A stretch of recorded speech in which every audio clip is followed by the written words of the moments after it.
Good afternoon, Santa Clarita. This is Jeri Serrati-Goldman doing a special Mother's Day broadcast. And I don't go on the air very often, but I've got three incredible women in here today. And we're doing a special Mother's Day show. And I'm going to have each one introduce themselves. Della? Della Equipilag. I'm the managing partner of Bonefish Grill. I'm very honored to be part of the community. I'm a businesswoman. Good afternoon. I'm Ellen Tunick, also known as Coach's wife. Or not. I'm the owner and CFO of Nations Transaction Services here in Santa Clarita, a merchant processor. And I have four children, 8 grandchildren, with one on the way. And I am Robin Shoemaker. I'm actually Ellen and Coach's daughter. I'm a stay-at-home mom, lived in the Valley all my life, put in a lot of work here with our schools and our community. I have 3 kids. The oldest is going to be 20, and my youngest is 14. Wow. So Coach actually enrolled us all to do a special Mother's Day show today. Bonefish Grill's a new restaurant in town that's sponsoring the show today. How long have you guys been around? We've been around a year and a half now. And you're at the mall. We're at the mall, the Town Center Mall. And for someone like me that is very concerned about fitness and health and what I put in my body is one of my go-to restaurants because I know that I can go get that lean piece of meat that is my requirement for protein every day. And their bartender is amazing. Hey, their broccoli's really good too. Well, we're known for our Bang Bang Shrimp. We're a fresh seafood concept. We get our seafood fresh 6 days a week, hand-selected and cut by a management staff and our culinary manager. Wow. Very nice. So I want to go around the room and ask each one of you a question. And Della, you're not a mother, but you've got a mother, and you were telling me before the show today that you do something special every day. Yes, part of my daily routine is on my way to work, I speak to my mother. I call her up and we talk. And you were sharing what an incredible gift that is that you can still have that opportunity to do that. I feel it's a daily gift for me to be able to speak to my mom every day, see how she's doing. I let her know what's going on with me. So every day I know that she's doing good, and if she needs anything, then I'm there to help her out. Wow. So my mom passed away 8 years ago this past Sunday, and it's like, wow. Where'd that time go? Where did that time go? I was at my niece's graduation, and I can actually feel my mom looking down at her with this big smile. What a great feeling. It was an amazing experience, but realizing too, I have my dad now living with us, and how that experience is, and the gratitude as a mother that out of 4 kids, that he's chosen me to live with. So when you were sharing your story, I mean, it was like, wow, you start every day with getting on the freeway and getting to talk to your mom. I get on the freeway and I call her up, and she waits for that call. She does. And if I don't, she'll call me and says, I missed your call this morning. I want to make sure you're okay. Right. Sometimes I get sidetracked, but, most part, this morning I call her on my way. She was waiting right by the phone. How old is Mom? Mom is 80 years old. Nice. That's wonderful. What is your favorite memory, Ellen, that you have from your mom? I have so many. My mom's gone now too, I think 9 years. Miss her every single day. There's not a day that goes by that I don't have a thought about my mom. She was wonderful. Main memory. Honestly, I was talking to Ron about it the other night. One of my greatest memories is my mom and I sitting on the floor playing jacks. Oh, wow. I think I might have been... I can't imagine my grandma on the floor. Yeah. I think I'm 5 or 6 years old, maybe. And she would get down there on the floor, and she was a great she was very competitive, no matter what we played.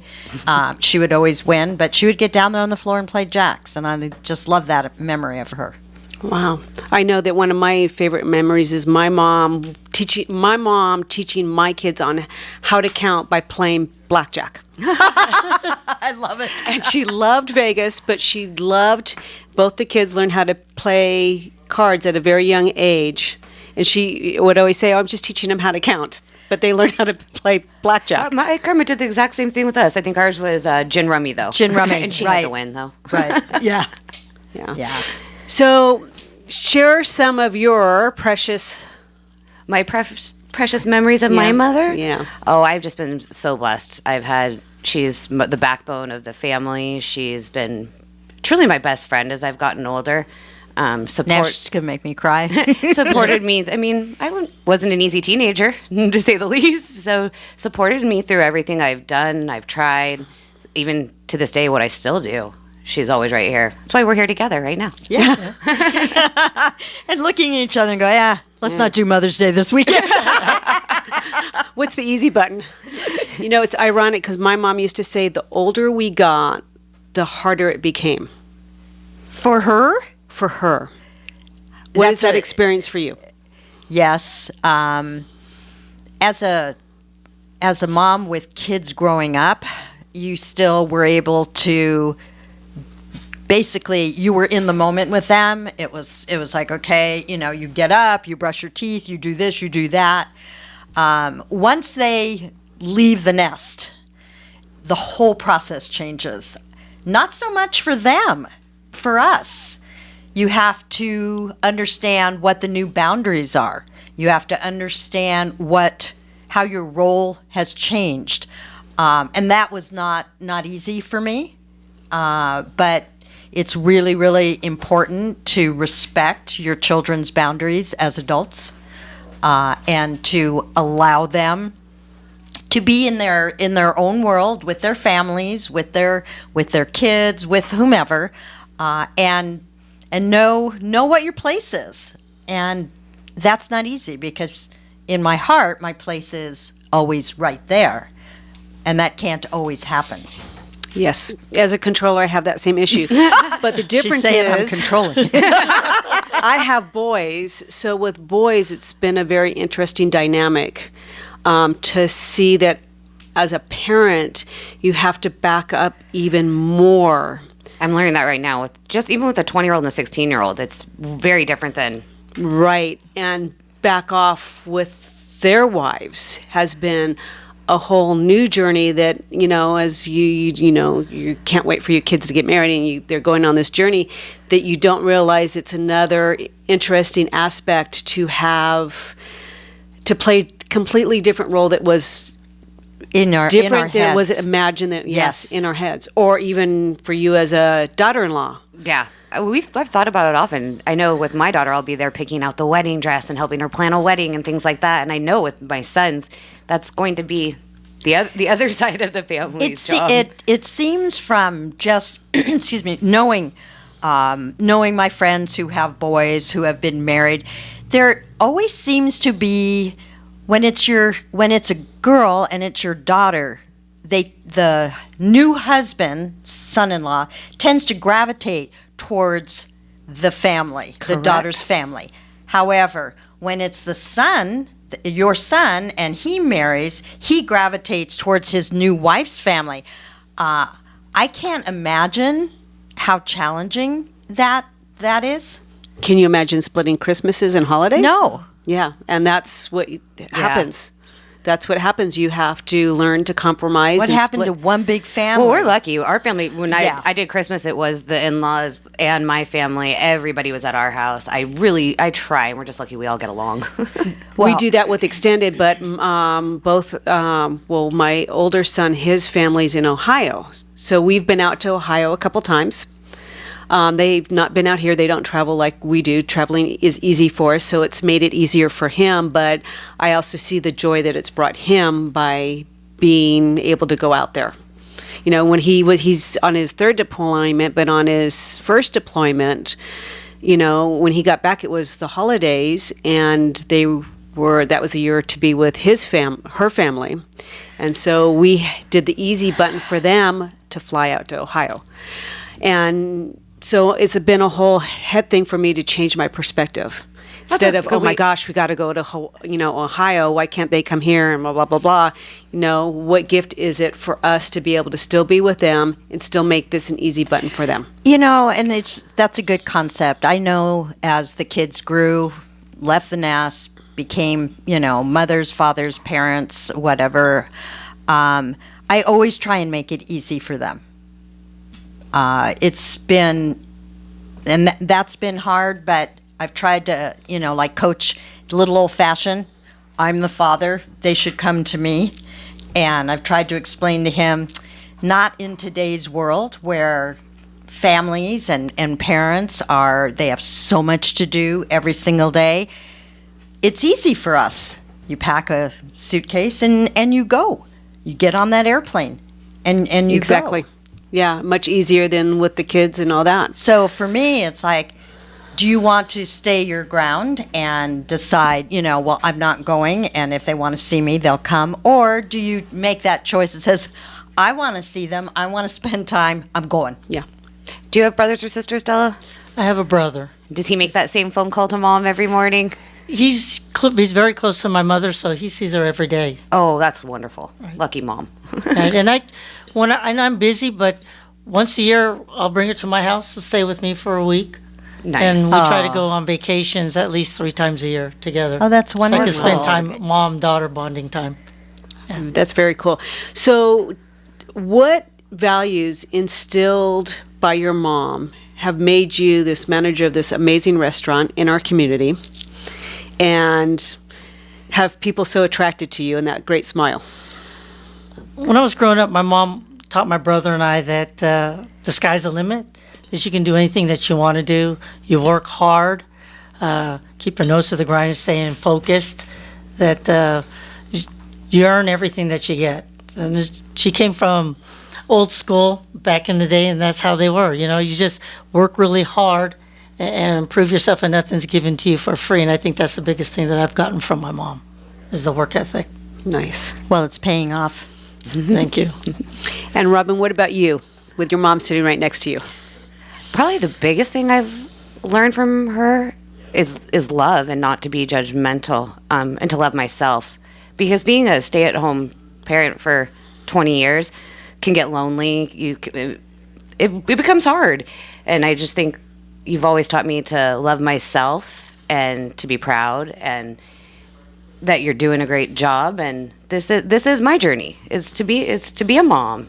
And She always That's all I wanted wanted to be a mom, She's yes. always wanted to be a mom. So, I try to tell her, if that's your choice and you have the opportunity to live that dream, don't beat yourself up over it because I'm not the CEO, Somebody yeah. in society says you should be out working. Enjoy it took many years to learn this, though. I think it Well, yeah. wasn't until the last few years that I finally... Well, You- and you it's accept. interesting because I was always a working mom and always had regrets. So you're a stay-at-home mom, and are there regrets that you didn't work? Yeah, there were regrets that I didn't end up finishing college. I started college and then decided to start my family. So there were things, but I still look at it as I still have that opportunity to go back. The gift I was able to give my kids as a stay-at-home mom, being able to pick them up from school, not having to put them in daycare, picking up their friends. I think that's a big joy too. I know them. I know my kids. I know their friends. They're all close to me. I would say there's a lot of regret, though. Well, there shouldn't be. I know that I worked all my life, even when And that was a kids- big choice. That was a big reason on why I ended up staying home. I was not the mom, and with the kids, it seemed she's the youngest. Robin's the youngest. It seemed to have impacted her the most that I was not home. Only because maybe personality, whatever. She wanted me home. She was very clear. Yeah, I was very jealous of the other kids who didn't take the bus home from school, didn't have to go to walk. daycare. Yeah. I that was was not my decision. home. I I was would not be home home. making cookies. I was not.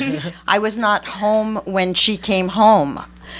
And there is a part of me that says that would have been really great. You were a great mom, though. When school activities were going on, I was very proud of you. You'd stop work at your lunch hour, come over and do the jogathon with us, Right. or In my a high field heels trip. and yeah, in her pantyhose. dress, yes, coming from the bank. Panty what? Yeah, exactly. Panty what? Pantyhose? Well, and I had the best of both worlds. I was able to work, but be able to, Carl or I dropped off the kids every morning, and we picked them up from school, one or the other. So they were never in that daycare, but it was interesting because the minute they got home and they finished their homework, they were out the door anyway. Yeah. True. Mm-hmm. And then we were nuts trying to get the work done from home. I don't think it's the interesting physical dynamic. sense of a parent being there. Like they don't have to touch you. It's just knowing that you're there. Right. And we all have, I know we've all been coached by Alex Urbina, who's my everything in life coach. And as he says, it's not the quantity, it's the quality. And he uses the analogy of the mother and dad that come home from work and the ones that turn on the TV and the whole family's eating in front of the TV, or the mother or father that come home and are spending that half an hour before the kids go to bed of whatever time that is. Being present. And being present. Being consciously present in the moment with their kids, I think makes all the difference in the world. Absolutely. It has to. That's what we're here for.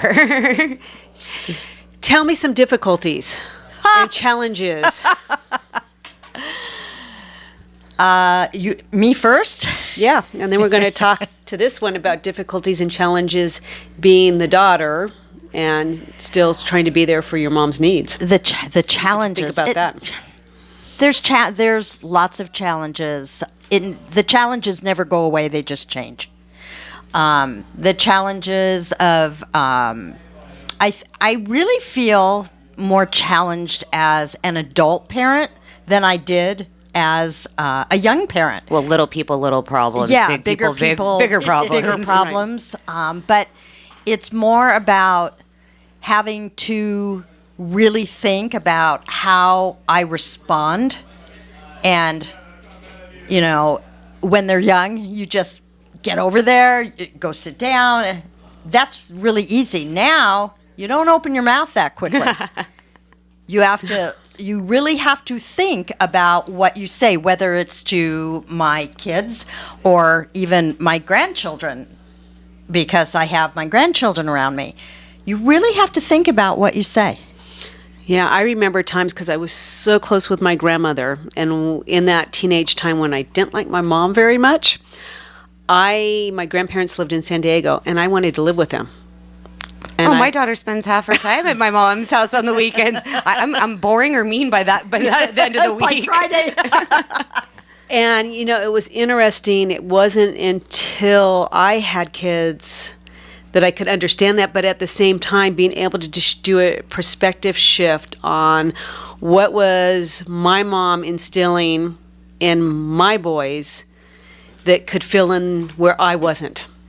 Very So true. a lot of perspective shifting on having their tank be full, as I would say, that I wasn't able to put in all the different We're not elements. always able to do everything. Yeah. And you're not, no parent can. Robin said something really fascinating to me. She said, I really love how you and I actually co-parent. As a grandma and as a As a daughter. grandma. Yes, my kids have parents and stuff, but I have 3 kids. Come the weekend, sometimes I can't do it all for everybody, and the husband and the dogs and the house. Right. And to have, But it was a really beautiful thing to say. It's like, I don't see myself as that at all. But it was really nice to hear that Robin understood that I do take my time with my grandchildren. And she was very aware and cognizant of it. And it was just a nice thing to hear. And what an amazing gift, because as their tank fills, you're filling their tank with more elements that are going to make them that whole person. Okay, well, we're going to take a quick break. You're listening to KHTS AM 1220, a Mother's Day edition brought to you by Bonefish Grill. Now, remember, you can always download the app, KHT app, listen to us wherever you go. We'll be right back.